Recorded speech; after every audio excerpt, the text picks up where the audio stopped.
여러분, 가끔 이런 생각 해보신 적 있으세요? 내가 아무리 잘 달릴 수 있는 능력이 있어도 지금 신고 있는 신발이 낡았다는 걸 알면 전력 질주를 망설이게 되잖아요. 어차피 곧 새 신발 나오는데 지금 무리해서 뛰다가 미끄러지면 어쩌지? 라는 생각 있잖아요. 구독과 좋아요 먼저 눌러주시고요. 오늘 이야기는 딱 그 구도입니다. 테슬라가 로보택시를 전국으로 확장할 기술도 있고 의지도 있는데 스스로 브레이크를 밟은 이유, 그리고 그 다음 신발이 어떤 것인지 오늘 다 풀어드릴게요. 2026년 4월 테슬라는 1분기 실적 발표를 했습니다. 보통 실적 발표라고 하면 매출이 얼마고 영업이익이 얼마고 이런 숫자 게임이 주를 이루는데요. 이번에는 좀 달랐어요. 테슬라가 로보택시 사업에 대해 굉장히 구체적인 전략을 공개했거든요. 그것도 단순히 잘 되고 있다는 시계 홍보성 멘트가 아니라 지금은 확장 안 한다. 그 이유는 이거다. 그 다음 단계는 이거다. 라는 식으로 상당히 솔직하게 털어놨습니다. 핵심부터 말씀드리면 테슬라는 로보택시의 대규모 상업 확장을 FSD V15가 출시될 때까지 의도적으로 미루기로 했습니다. 완전 자율주행 FSD 말이죠. 지금 테슬라 로보택시에는 V1 4.3 버전이 들어가 있는데요. 그것도 사실 엄청난 수준입니다. 테슬라 측은 현재 V1 4빌드가 통계적으로 이미 인간 운전자보다 안전하다고 주장해요. 그런데도 왜 확장을 멈췄냐? 바로 곧 나올 V1 5가 게임 체인저이기 때문입니다. 일론 머스크는 V1 5를 가리켜 메이저 아키텍처 개선이라고 표현했어요. 그냥 소프트웨어 정도가 아니라는 거죠. 자율주행 AI팀을 이끄는 아슈크 엘루스와미도 같은 맥락의 말을 했는데 V15는 지금 로보택시에서 돌아가는 V1 4.3과 비교해서 수준이 확연히 다른 대형 업그레이드라고 못 박았습니다. 이걸 좀 쉽게 설명해 드릴게요. 자율주행 AI를 사람의 뇌에 비유해 봅시다. V14는 꽤 영리한 사람이에요. 웬만한 도로 상황은 잘 처리하고 사고율도 낮아요. 그런데 V15는 단순히 더 영리한 수준이 아니라 아예 뇌 구조 자체가 다르게 설계된 사람입니다.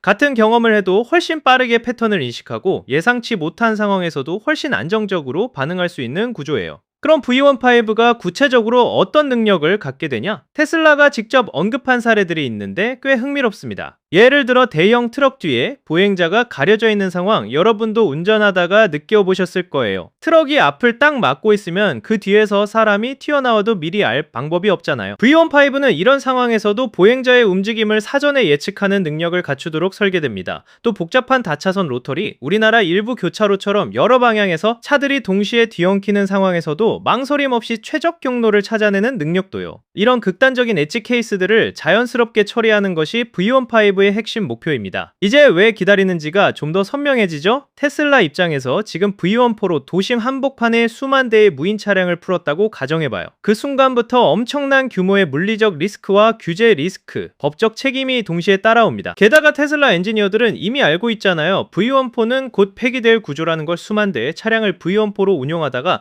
나중에 V15로 전환할 때 처음부터 검증을 다시 해야 하는 거예요. 새로운 AI 아키텍처로 전환할 때 안전 측면에서 퇴보가 없다는 걸 확인하려면 수백만 킬로미터의 테스트 주행이 필요합니다. 그 과정에서 조금이라도 문제가 생기면 브랜드 이미지와 사업 전체가 흔들릴 수 있어요.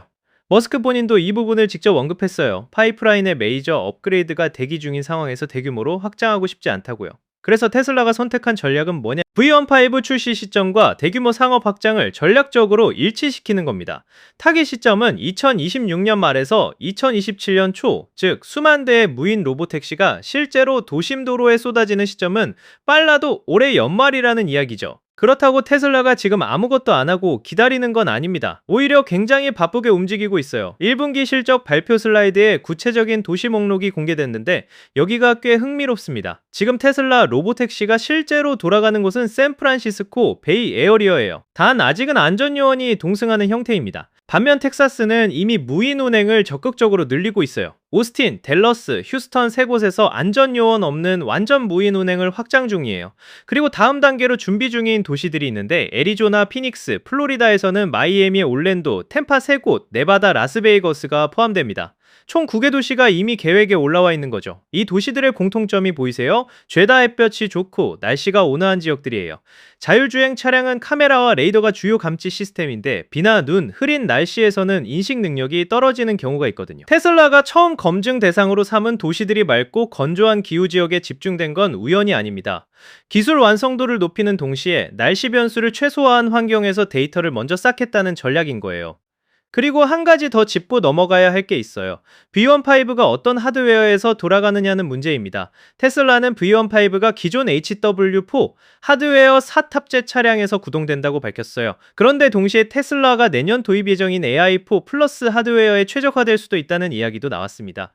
쉽게 말하면 V15 소프트웨어 자체는 지금 로보택시에도 올릴 수 있는데 새로운 하드웨어가 나오면 그 위에서 더 강력하게 작동할 수 있다는 거예요. 소프트웨어와 하드웨어의 투트랙 진화가 동시에 진행되고 있는 겁니다. 이걸 전체 그림으로 다시 한번 정리해보면 이렇습니다. 지금 테슬라는 작은 규모로 여러 도시에서 무인 운행 데이터를 쌓고 있어요.